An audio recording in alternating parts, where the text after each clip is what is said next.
कहते हैं कि सफ़र का मज़ा तब ज़्यादा खूबसूरत हो जाता है जब आपके सामने वाले बर्थ पे कोई लड़की बैठी हुई है या फिर आपके सामने वाले सीट पे एक लड़की बैठी हुई है। एक बड़ा ही खूबसूरत कहानी, एक ट्रू लव स्टोरी आज मैं आपके बीच में लेके आया हूँ।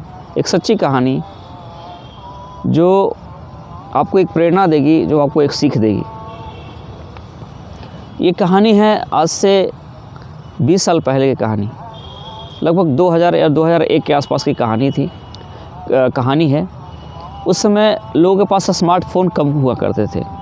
लोग जब भी सफ़र करते थे, कहीं भी सफ़र करते थे, तो बगल वाले सीट पे बैठे हुए किसी व्यक्ति से आपस में बातें स्टार्ट हो जाती थी कि भाई आप कहाँ जाने वाले हैं, आप कहाँ के रहने वाले हैं। ठीक इसी तरह का एक कहानी है जो आज मैं लेके आपके पास आया हूँ। एक लड़का जो गया से ट्रेन पकड़ता है लखनऊ के लिए। 8 बजे रात में उसकी ट्रेन होती है गया स्टेशन से। गया एक बिहार का ज़िला है, वहाँ से वो ट्रेन पकड़ता है स्टेशन लखनऊ जाने के लिए। जैसे ही वो अपने बर्थ पे जाता है, सारा सामान रखता है, वो देखता है कि ठीक उसके सामने वाली बर्थ पे, सामने वाली सीट पे एक खूबसूरत सी लड़की बैठी हुई है और उसके साथ उसके माता पिता जो उम्र में बुज़ुर्ग थे वो साथ में बैठे थे। उसके मन ही मन में एक खुशी हुई कि चलो आज का सफ़र खूबसूरत होने वाला है। वो सामने वाले बर्थ पे बैठा और कुछ ही देर में ट्रेन खुली। ट्रेन चलने लगी। चलते चलते किसी न किसी बात को लेके आपस में उन लोगों की बातें होने लगी, क्योंकि पहले समय लोग बात में ही बिताते थे। बातें शुरू होने लगी। बात होते होते सब लोग एक दूसरे से घुल मिल गए। सब लोग इतना घुल मिल गए कि एक दूसरे के बारे में जानने की कोशिश करने लगी कि बेटा तुम कहाँ से हो और कहाँ रहते हो। लड़का बताया कि आंटी मैं लखनऊ का रहने वाला हूँ, मैं गया आया था कुछ काम से, मैं MNC कंपनी में काम करता हूँ और मैं लखनऊ के इस एरिया में रहता हूँ। आंटी आप कहाँ रहती हैं? तो उन्होंने बताया कि बेटा मैं भी लखनऊ में ही रहती हूँ, लेकिन मैं लखनऊ से 2 स्टेशन पहले फ़लाने जगह पे फ़लाने एरिया में मैं रहती हूँ। क्योंकि पहले फ़ोन का ज़्यादा यूज़ नहीं था, स्मार्टफ़ोन नहीं थे, तो लोग इसी तरह से एक दूसरे से एड्रेस बताते थे, शेयर करते थे। ट्रेन चली। चलते चलते कुछ ही घंटे हुए होंगे कि उस लड़की के माताजी को प्यास लगी। वो माताजी ने उस लड़के से आग्रह किया कि बेटा एक काम करोगे? लड़का बोला जी माँ जी बोलिए। तो बेटा मुझे बड़ा प्यास लगी है, आप मेरे लिए पानी ला देंगे? लड़का गया दूसरे वाली बर्थ में।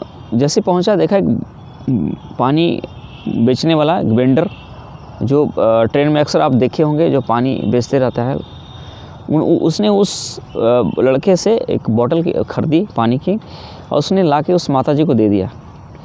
बोला कि माताजी लीजिए पानी आपका। जैसे उसने पानी माताजी को दिया, माताजी ने पर्स से पैसे निकाले उस लड़के को देने लगी। लड़का ने इनकार कर दिया कि रहने दीजिए माताजी, क्या आप कर रही हैं, क्या मैं आपके लिए इतना भी, एक ही जगह के हम लोग रहने वाले हैं, क्या मैं आपके लिए इतना भी नहीं कर सकता? उसने पैसे लेने से इनकार कर दिया। ये देखिए उस माताजी को और अच्छा लगा कि लड़का बड़ा अच्छा है। बातें होने लगी। होते होते रात के लगभग 11-12 बजने वाले थे। सारे लोग आपस में हंसी मजाक कर रहे थे, सफ़र का मज़ा ले रहे थे। 12 बजे रात होते होते उन दोनों बुज़ुर्ग को, लड़की को छोड़कर उन दोनों बुज़ुर्ग को नींद आ गई। वो लोग सोने चले गए, अपना बर्थ पे सो गए। लेकिन ना तो उस लड़की को नींद आ रही थी और ना उस लड़के को नींद आ रहा था। दोनों एक दूसरे को देख रहे थे और पता नहीं मन में कुछ सोच रहे थे, आपस में पॉजिटिव सोच रहे थे। समय बीतता गया। बीतते बीतते उन लोगों की मंजिल नज़दीक आ रही थी। उन लोगों को उतरना था।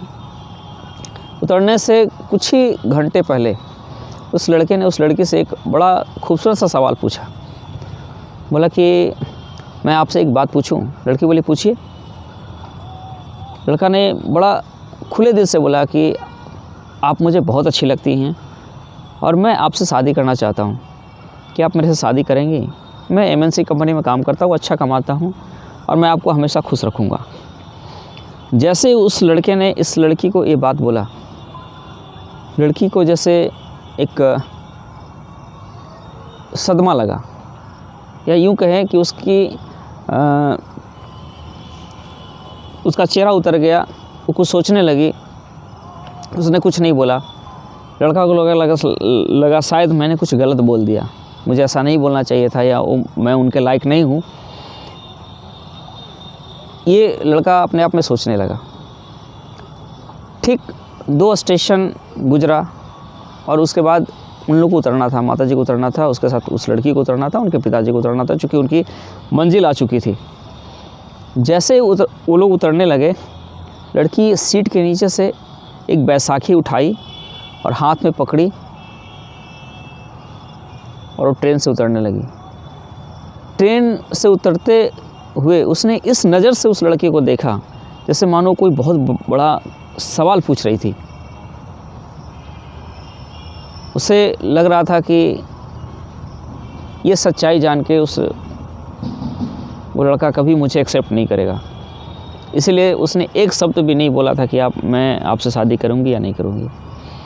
लड़का भी जब उस लड़की को उतरते हुए देखा बैसाखी के सहारे, क्योंकि वो लड़की एक पैर से विकलांग थी, लड़का भी उसे देखते रहा लेकिन कुछ बोला नहीं। वो लोग ट्रेन से नीचे उतरे, घर चले गए। लड़का भी लखनऊ उतरा, वो भी अपना घर चला गया। 2 दिन 3 दिन तक लड़का यही सोचता रहा कि मैं क्या करूं। ठीक 8वें दिन उस लड़की के घर पे किसी ने बेल बजाई। उस लड़की की माँ बाहर आई, वो निकली और उसने दरवाज़ा खोला। जैसे ही दरवाज़ा खोला उसने देखा ठीक वही लड़का जो उस दिन सफ़र में था, उनके दरवाजे के सामने खड़ा था। उस दरवाजे के सामने उस लड़के के साथ साथ उसके माता पिता भी खड़े थे। उस बुज़ुर्ग ने पूछा, अरे बेटा तुम? बोला कि हाँ आंटी, एक बहुत ज़रूरी बात करनी थी आपसे और इसी के लिए मैं यहाँ पे आया हूँ, प्लस आज अपने माता पिता को साथ भी लेके आया हूँ। क्या हम अंदर चल के बात कर सकते हैं? माता जी बोले, हाँ बेटा आओ। ऐसा क्यों बोल रहे हो? तुमने हमारी इतनी मदद की है, तुम अंदर भी नहीं आ सकते? लड़का अंदर गया, बैठा। उसने उसकी लड़की के माता जी से बोला कि माता जी, मैं यहाँ पे आपकी लड़की का हाथ मांगने आया हूँ,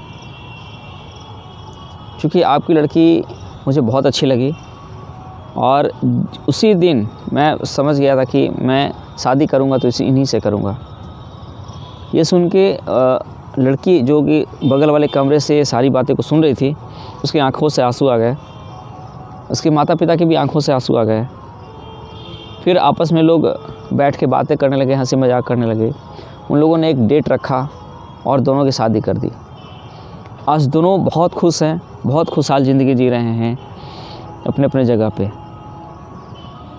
तो कहते हैं कि कभी कभी आदमी किसी के अंदर वो चीज़ देख लेता है जो शायद कोई दूसरा नहीं देख पाता। तो हर अच्छाई होनी चाहिए इंसान के अंदर, और शायद वही चीज़ उस लड़के के अंदर थी जो उसने उस लड़की को एक्सेप्ट किया और आज दोनों खुशहाल ज़िंदगी जी रहे हैं। यही थी आज की कहानी, एक ट्रू लव स्टोरी। अगर ये कहानी आपको अच्छी लगी तो प्लीज़ प्यार दीजिएगा, लाइक कीजिएगा, मेरे चैनल को सब्सक्राइब कीजिएगा, फॉलो कीजिएगा। थैंक यू, बहुत बहुत शुक्रिया, थैंक यू।